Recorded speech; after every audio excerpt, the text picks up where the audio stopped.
तो hello students, कैसे हो सभी? आई होप ऑल स्टूडेंट ठीक ही होंगे।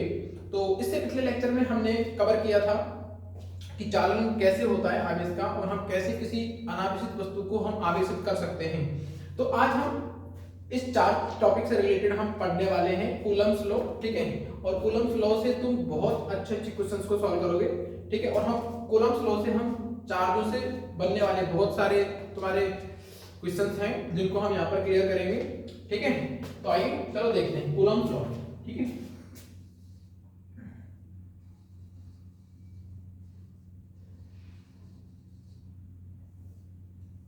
ठीक है, जिसको तुम हिंदी में कूलाम लॉ बोलते हो, ठीक है, कूलाम का नियम, ठीक है। हाँ, अब देखो इस चीज को समझने से पहले तुम एक चीज ये देखो कि जब तुम क्लास 9th के अंदर या फिर तुमने 10th के अंदर तो खैर नहीं देखा होगा, लेकिन तुमने क्लास 9th के अंदर देखा होगा ग्रेविटेशनल फोर्स, ठीक है।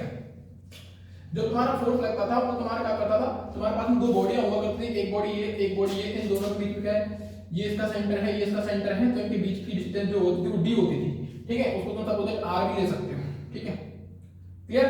तो जब ये इस पर फोर्स लगाती थी, ठीक है, या फिर तुम्हारे ये दोनों आपस में एक दूसरे को अटैक करती थी, एक फोर्स क्रिएट हुआ करता था। और वो फोर्स हमारा क्या हुआ करता था, इसकी दूरी के जो इन दोनों के बीच की जो दूरी है वो r, इसके वर्ग के व्युत्क्रमानुपाती हुआ करता था, ठीक है। दैट मींस इसका मास है वो m1 है, इसका मास है वो m2 है, या फिर तुम इसका कैपिटल M मान सकते हो, इसका स्मॉल m मान सकते हो, ठीक है, डजंट मैटर। बट जो फोर्स हुआ करता था वो तुम्हारा हुआ करता था m1 m2 अपॉन तुम्हारे दूरी r का स्क्वायर, और ये तुम्हारा इसका व्युत्क्रम हो गया, ठीक है, रेडियस का, ठीक है, सॉरी रेडियस नहीं अपने डिस्टेंस, ठीक है, दोनों के बीच की डिस्टेंस। दूसरी बात, इसमें हमारा एक कांस्टेंट लिया जाता था कैपिटल G, ठीक है, ये हुआ करता था, क्लियर ना।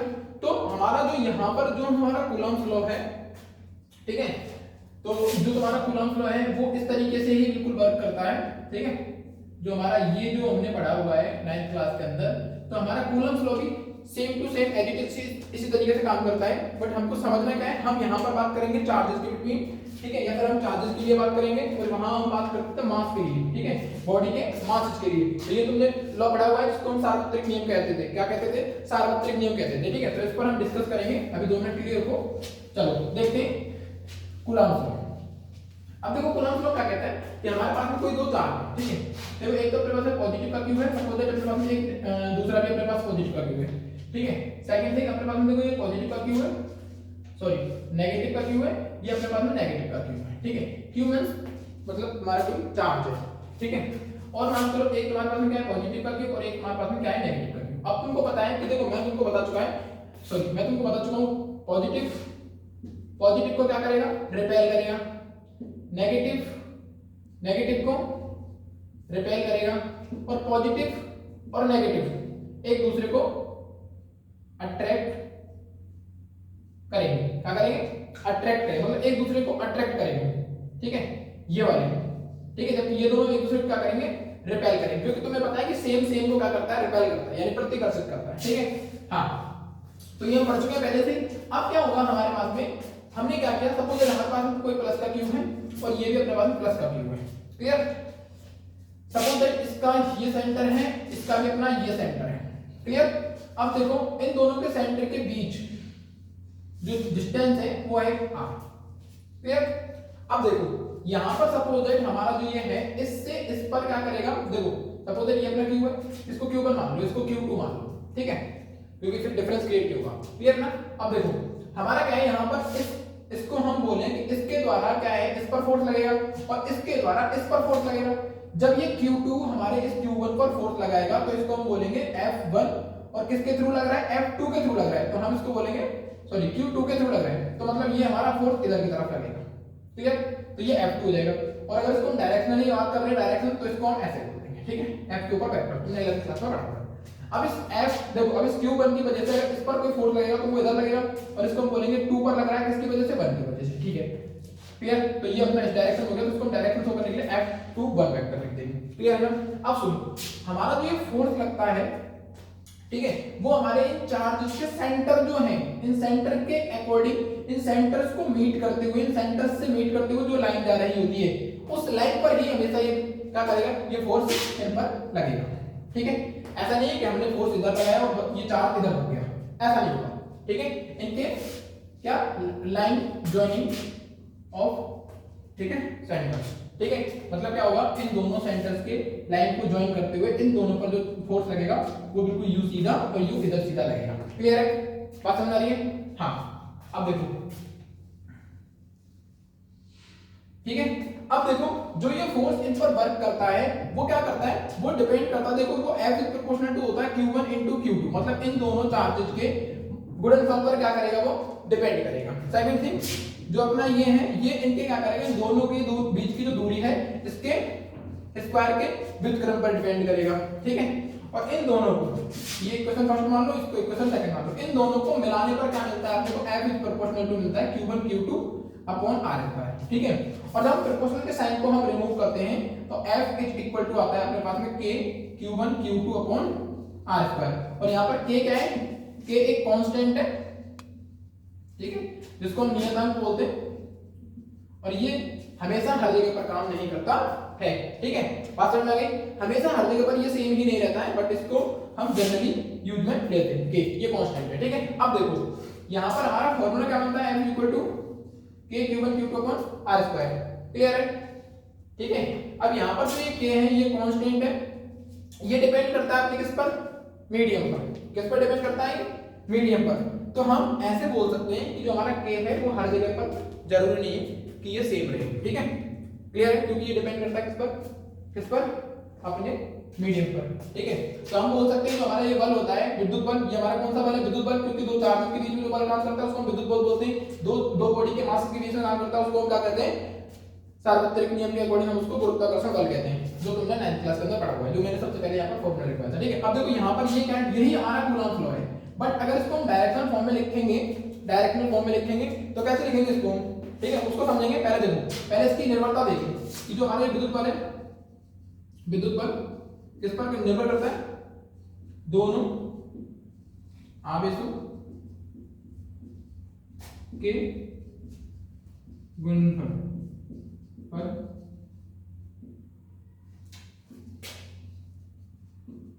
निर्भर करता है। सेकंड थिंग, विद्युत बल, ठीक है, दोनों आवेशों के बीच की दूरी के वर्ग के व्युत्क्रम पर निर्भर करता है।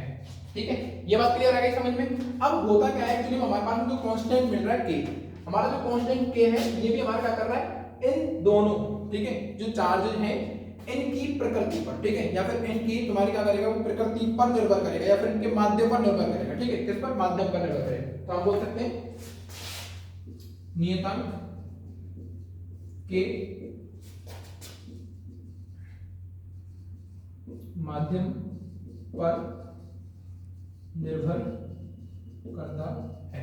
ठीक है, ये लिख सकते हो तुम इसमें 3 पॉइंट। ठीक है, और तुम्हें पता है जो हमारे जनरली जब हम यहाँ पे बात कर रहे हैं तो यहाँ पर हम बात कर रहे हैं ये किसके लिए, वैक्यूम के लिए। किसके लिए बात कर रहे हैं, वैक्यूम। और वैक्यूम मतलब तुम्हें क्या होता है, निर्वात। ठीक है, या फिर जनरली इसको हम एयर के लिए बात कर लेते हैं। ठीक है, एयर के लिए। तो यहाँ पर हमारे जो K की जो वैल्यू होती है वो हमारी कितनी होती है, कितनी होती है, हाँ, अपनी K की वैल्यू होती है। तुमको कुछ आइडिया है, अगर तुमको आइडिया नहीं हो तो मुझे बताओ।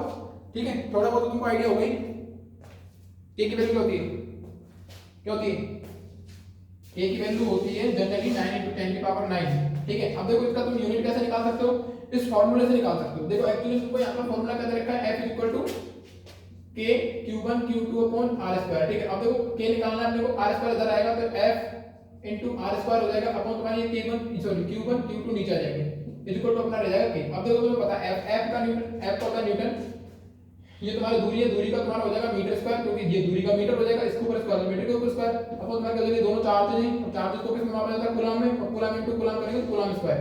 तो मतलब इसका हो जाएगा न्यूटन इनटू मीटर स्क्वायर पर कूलम स्क्वायर। ठीक है, तो यहाँ पर इसका ये है, ये हो जाएगा न्यूटन मीटर स्क्वायर पर कूलम स्क्वायर। ठीक है, ये अपना इसका यूनिट होगा। ठीक है, तो ये अपनी क्या होगी, K की वैल्यू होगी जनरली। ठीक है, मतलब हम निर्वात के लिए बात करेंगे तब, और हर जगह पर जरूरी नहीं कि हमारी ये वैल्यू बिल्कुल सेम रहे। ठीक है, तो ये है हमारा कूलम्ब लॉ। ठीक है, तो एक्चुअली में हम समझ चुके हैं कि हमारा जो कूलम्ब लॉ है वो ये कहता है कि हमारा क्या है, ये जो बल होता है ये हमारा दोनों चार्जेस के गुणनफल पर डिपेंड करता है और ये इनकी दूरी के व्युत्क्रम पर भी, दूरी के स्क्वायर के व्युत्क्रम पर भी क्या करता है, डिपेंड करता है। क्लियर है बात यहां तक? अब एक्चुअली देखो हम इस चीज से ये समझ सकते हैं कि जो अपना f is equal to 1 upon sorry f is equal to 1 upon r square जो होता है, ठीक है, इसको हम बोलते हैं व्युत्क्रम नियम। व्युत्क्रम नियम क्या बोलते हैं? व्युत्क्रम नियम बोलते हैं। तो ठीक है, और इसका मतलब ये हुआ कि व्युत्क्रम नियम तुम्हारा ये कहता है कि जो हमारा फोर्स है, ठीक है, व्युत्क्रम नियम जो है वो ये कहता है, देखो फोर्स हमारा क्या कर रहा है, डिपेंड कर रहा है इस 1 अपॉन r स्क्वायर पे। इसका मतलब ये हुआ कि हमारा जो फोर्स है, ठीक है, ये तो इसके बीच में अगर हम सेपरेशन देखें, अगर इसके ऊपर हम ग्राफ को देखें तो ये f है और ये अपना r है, ठीक है। देखो अगर फोर्स ज्यादा होगा तो r क्या हो जाएगा, कम, ठीक है, और अगर फोर्स कम होगा तो r कैसा हो जाएगा, ज्यादा। समझ रहे हो इसको? मतलब देखो फोर्स ज्यादा होगा तो तुम्हारी दूरी कम हो जाएगी, और अगर तुम्हारा फोर्स कम हो रहा है तो इसका मतलब तुम्हारी डिस्टेंस बढ़ जाएगी। इसका मतलब ये हुआ कि अगर हमारा ये q चार्ज है, ये भी q चार्ज है, सपोज दैट कि कोई से भी चार्ज है, ठीक है, इन दोनों चार्ज के बीच की अगर दूरी को हम अगर बढ़ाएंगे तो तुम्हें पता है कि जैसे जैसे दूरी बढ़ती जाएगी फोर्स भी हमारा कम होता हुआ चला जाएगा, और जैसे जैसे दूरी कम होगी फोर्स हमारा ज्यादा काम करने लगेगा, ठीक है। और ध्यान रखो जब भी हम चार्जेस की बात करेंगे तो ये चार्ज हमारे कौन से होंगे, बिंदु आवेश, बिंदु आवेश, या फिर इसको पॉइंट चार्ज बोलेंगे, ठीक है, ठीक है, ठीक है, ये पॉइंट चार्ज, ठीक है। और मैं तुमको बता चुका हूं। अब देखो यहाँ पर ये चार्ज जरूरी नहीं कि हम पॉजिटिव है ना, ये नेगेटिव भी हो सकता है, ठीक है, कोई भी इनमें से नेगेटिव भी हो सकता है, पॉजिटिव भी हो सकता है, ठीक है, बट जनरली हम इसको समझने के लिए पॉजिटिव को यूज करके क्या करते हैं, समझते हैं, ठीक है। हाँ, तो यहाँ तक आप इसको लिख सकते हो, ठीक है। फिर हम बात करेंगे कुछ इसके अलग टॉपिक पर, ठीक है। Write down this fast.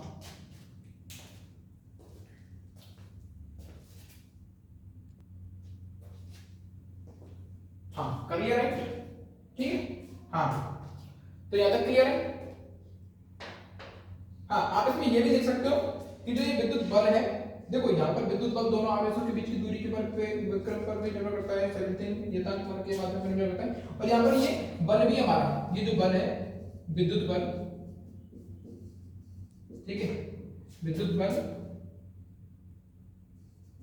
माध्यम पर निर्भर करता है।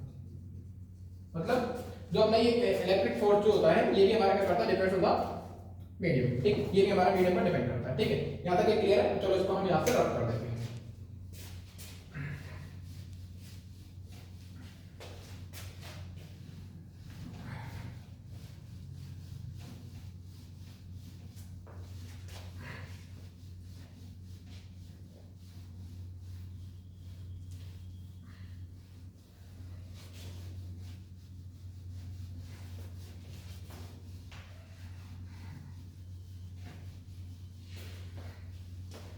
ठीक है। हाँ, अब देखो, अब यहाँ पर हम बात करेंगे अपने इसकी डायरेक्शनल फॉर्म में, ठीक है, मतलब हम इसको मतलब सदिश रूप में बात करेंगे। तो देखो हमारा f इक्वल टू क्या हो रहा था, कि q1 q2 upon r square, ये था, ठीक है। अब ये था कैसे, सब कुछ देखिए, अपने पास में ये q1 ठीक है प्लस का, और ये अपने पास में q2 है, ठीक है। अब देखो जब ये इस पर फोर्स लगाएगा, ठीक है, तो ये फोर्स लगाएगा बिल्कुल लाइन जॉइनिंग, तो ये इस पर फोर्स लगाएगा ऐसे, ठीक है, तो इसको हम बोलेंगे F2 और वेक्टर।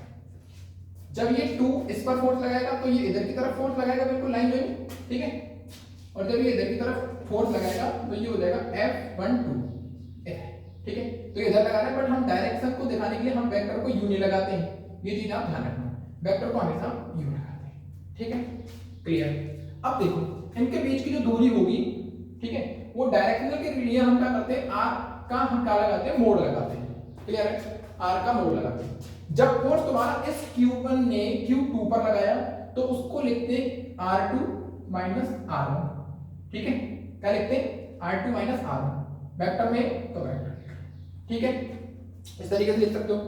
समझ आ रही है बात, ठीक है। हाँ, दूसरी बात, ठीक है, देखो जब तुम्हारे इसने फोर्स इस पर लगाया तो तुम उसको लिखोगे r1 माइनस r, ठीक है, इस तरीके से, ठीक है। हाँ, अब देखो हाँ इस पे से तुम वेक्टर को हटा दो, इसका मतलब ये है, ठीक है। बात समझ आई, मोड़ लगा दिया, ठीक है, इसका भी मोड़ लगा दो, क्लियर है। हाँ अब देखो जब तुम्हारे इसने इस पर फोर्स लगाया तो तुम्हारा ये आ रहा था, जब इसने इस पर फोर्स लगाया तो ये आ रहा था। अब यहाँ पर बात ये है कि r minus r2, r2 minus r1 और r जो है, ठीक है, मोड r, ये तीनों सेम चीज ही है, क्या है, तीनों सेम चीज है, ठीक है। हाँ पहले इसको राइट कर लो, समझ में आ रहा है तो, ठीक है।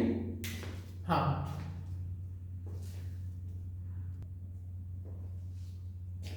हाँ देख लिया, ठीक है, यहां तक की बात समझ में आ गई। अब देखो ये डायरेक्शनल में बात हो रही है तो हम इसके लिए क्या करेंगे, देखो हम इस फोर्स को लिखेंगे ऐसे k q1 q2 अपॉन अपना मोड r और इसका स्क्वायर, क्लियर बात है।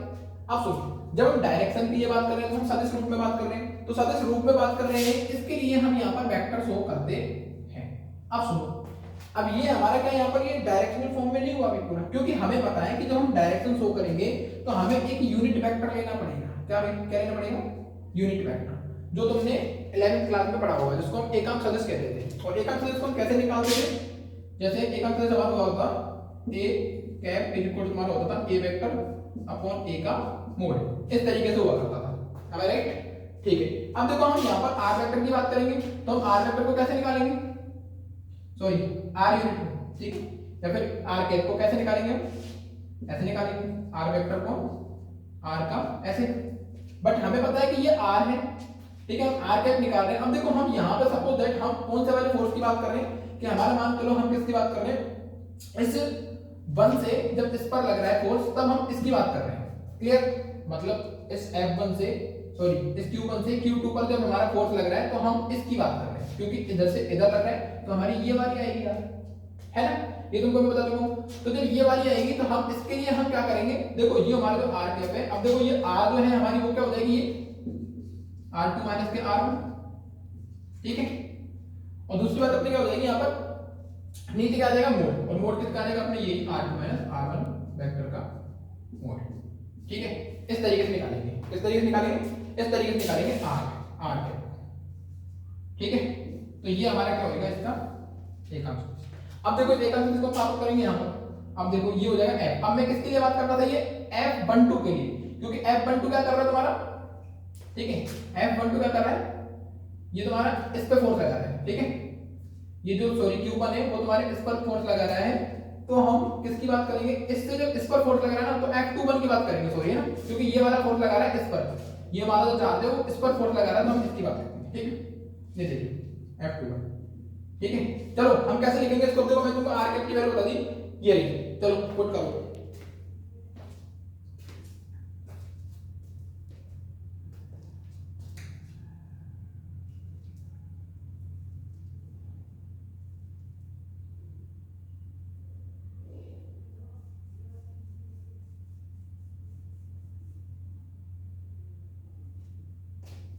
नहीं कर पा रहे, क्यों भाई, जब ये तुम्हारे इस पर लगाएगा तो हमारा ये जा रहा है तो हमारी ये डिस्टेंस काम करेगी, ठीक है। और ये अगर इस पर करता तो ये इधर जाता, फिर हम इसको यूज में लेते। अब हमें करना क्या है, कुछ नहीं, हमारा क्या है, ये इस पर लगा है तो हम इसको लिखेंगे F21 वेक्टर, ठीक है। दूसरी बात यहाँ पर क्या है, k Q1 Q2 ये सेम ही रहेगा, Q1 Q2 अपॉन तुम्हारा क्या हो जाएगा r, और r का मोड का स्क्वायर है, अब r का मोड का स्क्वायर हो गया, r कैप है, r कैप के लिए ऊपर हमें यही तो पुट करना है, तो हम क्या लिखेंगे r कैप माइनस r, ठीक है, ये हो जाएगा अपॉन तुम्हारा क्या हो जाएगा, ये आ जाएगा r2 वेक्टर माइनस के r1 वेक्टर, ठीक है, और इसका मोड, ठीक है। अब देखो मैं तुमको बता चुका हूं कि जो हमारा जो r जो है इसका मतलब यही तो है, यही तो है, ठीक है। तो मतलब मैं इसकी जगह पे क्या लिख सकता हूँ, ये लिख सकता हूँ, क्योंकि तुम बता चुका ये तीनों मतलब एक ही चीज है। हम इसको लिख सकते हैं F21 vector is equal to हमारा ये हो जाएगा k Q1 Q2 अपॉन ये मतलब इसका क्यूब हो जाएगा, मतलब r का क्यूब, और ऊपर क्या रह जाएगा अपना r2 माइनस के r1, ठीक है, ये हो जाएगा अपने F2, ठीक है, ये हो जाएगा, ठीक है। ये अब इसका क्या है, डायरेक्शनल फॉर्म में, किस कौन सी फॉर्म में, डायरेक्शनल फॉर्म में। अगर हम इसी बात को अगर हम F12 के लिए बात करें, F12 मतलब तुम्हारा क्या हो जाएगा, जो ये 2 वाला जो अपना क्या है, जो चार्ज अपना Q2 है, अगर ये इस पर फोर्स लगाएगा, ठीक है, तो हमारा ये क्या हो जाएगा, F21 हो जाएगा, सॉरी F12 हो जाएगा, क्योंकि हमारे बल पर लग रहा है किसके थ्रू, 2 के थ्रू। तो ये क्या हो जाएगा, K Q1 Q2 अपॉन तुम्हारा क्या हो जाएगा, R का क्यूब, और यहाँ पर हो जाएगा R1, ठीक है, ये हो जाएगा, ठीक है। हाँ, अब दूसरी चीज, ठीक है, देखो जब हमारा यहाँ पर F जब फोर्स काम कर रहा है, तो देखो एक बार हमारा जो चार्ज, सॉरी जो चार्ज Q1 है, ये इस पर फोर्स लगा रहा है, तो हम इसको बोल रहे हैं कौन चार्ज लगा रहा है, 1 वाला 2 पे चार्ज फोर्स लगा रहा है, ठीक है, 1 वाला चार्ज 2 वाले पर फोर्स लगा रहा है, तो हम इसको कैसे लिख रहे हैं, 2 क्योंकि इस पर, सॉरी इसने इस पर फोर्स लगाया, तो जिस पर फोर्स लगाया जाता है उसको आगे, और जिसके द्वारा लगाया जाता है उसको पीछे, तो मतलब F21 ये रहा, ठीक है। और जब ये इस पर लगा रहा है, इस पर लगा रहा है, तो हम इसको क्या लिखेंगे, F12, सही है। बट अब देखो हमारे पास सपोज दैट F हमने लिया, अब सपोज दैट मान करो पहले इस पर इसने लगाया, तो हम इसको लिख देंगे F12 वेक्टर, ठीक है। अब इसने इस पर लगाया, ठीक है, तो इसको लिख देंगे F21 वेक्टर, ठीक है। अब देखो क्या होगा, जब पहले इस पर फोर्स इसने लगाया था तो वो ये था, तो ये भी तुम्हारा सेम इस पर फोर्स लगाएगा, क्योंकि देखो ये भी पॉजिटिव है, ये भी पॉजिटिव है, और जब ये लगाएगा सेम फोर्स, ठीक है, तो हम डायरेक्शनल में सब फॉर्म में शो करेंगे, तो इसको हम नेगेटिव शो करेंगे, क्या करेंगे, नेगेटिव शो करेंगे। क्यों, क्योंकि देखो ये अगर इधर लगा रहे हैं ना, तो दूसरा वाला इसके जब अपोजिट डायरेक्शन लगा रहा है, तो अपोजिट को शो करने के लिए हम नेगेटिव लगाते हैं, ठीक है। और अगर हम इसके मैग्नीट्यूड की बात करेंगे, तो मैग्नीट्यूड में हमारे दोनों क्या होंगे, F12 वेक्टर का मोल, ठीक है, या फिर इसको हटा दो, ये तुम्हारे को हो जाएगा F21 का मोल, ये दोनों क्या हो जाएंगे, वैल्यू के अंदर सेम, मतलब जितना फोर्स इसने लगाया उतना ही फोर्स इसने लगाया, तो मतलब वो मैग्नीट्यूड के अंदर, मतलब उनकी वैल्यू के अंदर वो दोनों क्या होंगे, सेम होंगे, ठीक है। ये है अपना कूलम्ब लॉ, ठीक है। तो अपना ये कूलम्ब लॉ इसमें खत्म हो जाता है, ठीक है। तो ये दोनों तुम्हारे समझ में आ गए होंगे, ठीक है, इसको डायरेक्ट लिख सकते हो इस तरीके से। तो ये अपना कूलम्ब लॉ है, और कोई ज्यादा बड़ी बात नहीं है, सेम टू सेम तुम्हारा सार्वत्रिक नियम की तरह है, जैसे हम 9th क्लास के अंदर पढ़ चुके हैं, ठीक है। अब देखो इसमें और हमारा देखो एक तो ये वाला, ठीक है, तो इसमें तो तुम पढ़ते हो K Q1 Q2 upon R², ठीक है, ये वाला, ठीक है, ये अपना क्या है, ये अपना कूलम्ब लॉ के अकॉर्डिंग है, ठीक है, कूलम्ब नियम, ठीक है। और अपना ये होता था फोर्स तुम्हारे किसके लिए, G m1 m2 अपॉन तुम्हारे R², ये होता था सार्वत्रिक नियम, ठीक है, गुरुत्वाकर्षण का सार्वत्रिक नियम, ठीक है, ये चीजें थी। अब देखो ये और ये, इन दोनों में क्या क्या समानता है और क्या क्या भिन्नता है, ठीक है। तो देखो ये समझो, यहाँ पर F जो है वो तुम्हारे देखो डायरेक्टली तुम्हारे देखो 1/r², मतलब 1/r² पर डिपेंड कर रहा है, तो मतलब यहाँ पर ये इन दोनों में सेम है, देखो यहाँ पर भी 1/r², मतलब ये दोनों के अंदर सेम, मतलब यहाँ पर जो ये चार्ज हैं इन दोनों के बीच की जो दूरी होती है उसके स्क्वायर पर, उसके स्क्वायर के व्युत्क्रम पर डिपेंड करता है ये फोर्स, कौन सा फोर्स, इलेक्ट्रोस्टैटिक फोर्स, या फिर इसको हम क्या बोल सकते हैं, विद्युत बल, ठीक है। ये अपना कौन सा होता है, गुरुत्वाकर्षण बल। गुरुत्वाकर्षण बल क्या करता है, इन दोनों वस्तुओं का जो मास हुआ करता था, ठीक है, उन दोनों के बीच की या फिर इन दोनों वस्तुओं के केंद्र के बीच की दूरी पर, दूरी के वर्ग के व्युत्क्रम पर डिपेंड करता है, मतलब ये दोनों को दोनों में समानता हुई, ठीक है। तो यहाँ पर देखो मैंने इसको लिखा हुआ है समानता क्या, तो देखो यहाँ पर व्युत्क्रम वर्ग का नियम जो है, ठीक है, यहाँ पर व्युत्क्रम वर्ग का नियम जो है, सॉरी दोबारा लिख दिया मैंने, ठीक है, ये तुम्हारा क्या करता है, देखो ये रहा F is proportional to 1/r², ये दोनों के अंदर शो हो रहा है, देखो इसमें तुम्हारा 1/r² आ रहा है, इसमें तुम्हारा 1/r² आ रहा है, ठीक है। सेकंड थिंग, दोनों के केंद्रों को मिलाने वाली रेखा पर काम करना, मतलब देखो मैं तुमको बताया था कि यहाँ पर जो ये फोर्स काम करेगा दोनों के लाइन जोड़ने पर काम करेगा, ठीक है, मतलब ये बिल्कुल ऐसे एक सीधी लाइन में ही काम करेगा, ऐसा नहीं है कि तुमने यहाँ पर वाली U लगाया और ये वस्तु U हो गई, ऐसा नहीं होगा, ठीक है। और ये वस्तु नहीं है, ये हमारा चार्ज है, ठीक है। हम वस्तु की बात करेंगे तो हम सार्वत्रिक नियम की बात करेंगे, ठीक है। दूसरी बात, ये तो हमारी यही समानता है। अब सेकंड थिंग हमारी कुछ भिन्नताएं भी होती है, ठीक है। तो भिन्नता हमारी क्या कहते हैं, देखो ये रही, पहला देखो विद्युत बल तुम्हारा क्या करता है, देखो जो हमारा इलेक्ट्रोस्टैटिक फोर्स होता है जो चार्जेस के बीच में काम करता है, वो क्या करता है, वो तुम्हारे प्रतिकर्षण का भी बल शो करता है और तुम्हारे को आकर्षण का भी बल शो करता है, ठीक है। बात समझ आ रही है, ये जो इलेक्ट्रोस्टैटिक फोर्स होता है रिपेलिंग भी करता है, अट्रैक्शन भी करता है, बट ऐसा गुरुत्वाकर्षण बल नहीं करता है, बिकॉज गुरुत्वाकर्षण बल देखो तुम वस्तु को कितना भी ऊपर फेंक लो, लेकिन ऐसा तो नहीं कि तुम्हारी वस्तु ऊपर ही फेंक देगा, नहीं, तुम कितनी ऊपर फेंको वस्तु को वो नीचे ही आके गिरेगी, क्यों, क्योंकि वो अट्रैक्ट करता है, सिर्फ तुम्हारा जो ये करता है गुरुत्वाकर्षण बल जो होता है वो सिर्फ तुम्हारा अट्रैक्शन शो करता है। क्लियर ना?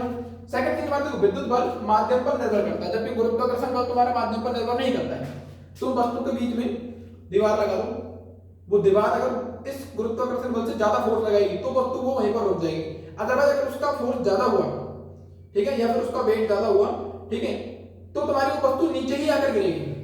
ठीक है, ऐसा नहीं कि वो उसको ऊपर फेंक देगा। ठीक है, या फिर तुम्हारा क्या है, कोई भी मीडियम हो, ठीक है, अब सपोज दैट ऊपर से वस्तु आ रही है तो वस्तु आकर के नीचे गिर, सॉरी अरे लाइट का इशू हो गया है, एक मिनट।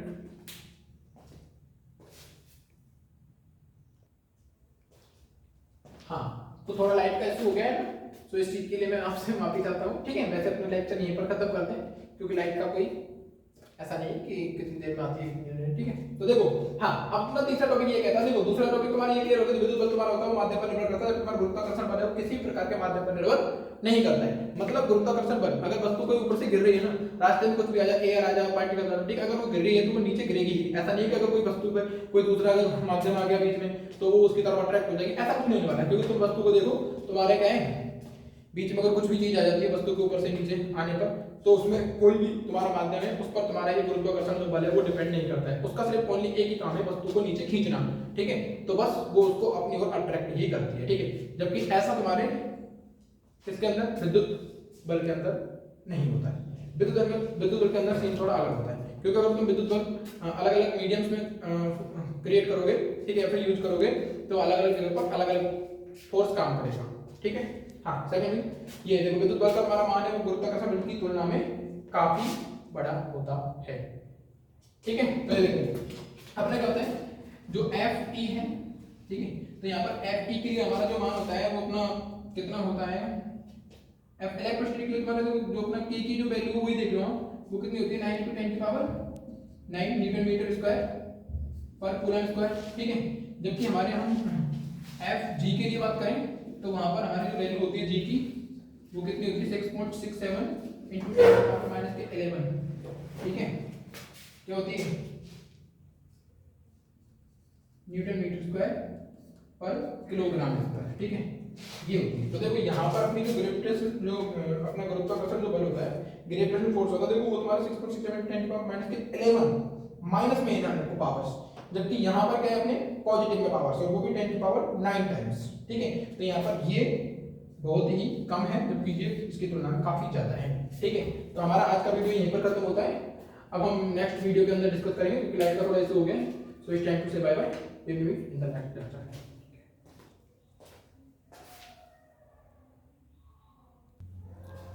हाँ, तो लाइट आ चुकी है, तो ये जो मैंने डिस्कस किया है इसके आप समझ चुके होंगे। अपना जो इलेक्ट्रोस्टैटिक फोर्स होता है उसमें की वैल्यू अपनी ये होती है, और अपने ग्रेविटेशनल फोर्स की वैल्यू ये होती है। तो इसमें हमारा 6.67 वैल्यू होती है, वो तुम्हारी पावर होती है -11, जबकि यहाँ पर पावर होती है +9। तो +9 इसके कंपैरिजन में काफी ज्यादा अधिक हो जाता है। तो यहाँ पर हमारा जो ये चार्ज के बीच में जो हमारा फोर्स लगता है ये काफी ज्यादा बड़ा होता है। ठीक है, जबकि ये बहुत छोटा होता है। तो इसकी वजह से तुम्हारा इलेक्ट्रोस्टैटिक जो फोर्स होता है वो बहुत ज्यादा क्या होता है, ज्यादा होता है इसकी तुलना में। ठीक है, गुरुत्वाकर्षण बल की तुलना में ये हमारा इलेक्ट्रोस्टैटिक जो फोर्स होता है जिसको विद्युत बल बोलते हैं वो बहुत ज्यादा होता है, बहुत ज्यादा। ठीक है, तो आज हमने कूलम्ब लॉ पढ़ लिया है, इसके बारे में थोड़ा सा हमने डिस्कस किया, इसको कंपैरिजन किया हमने किसके थ्रू या किसके साथ में किया हमने इसका कंपैरिजन, सार्वत्रिक नियम, गुरुत्वाकर्षण बल का सार्वत्रिक नियम, गुरुत्वाकर्षण का सार्वत्रिक नियम, इससे किया। तो अब इस पर कुछ छोटे छोटे क्वेश्चंस, कुछ बड़े क्वेश्चंस जो क्रिएट होते हैं उनके बारे में कल जो अपना नेक्स्ट लेक्चर है उसके अंदर डिस्कस करेंगे। ओके।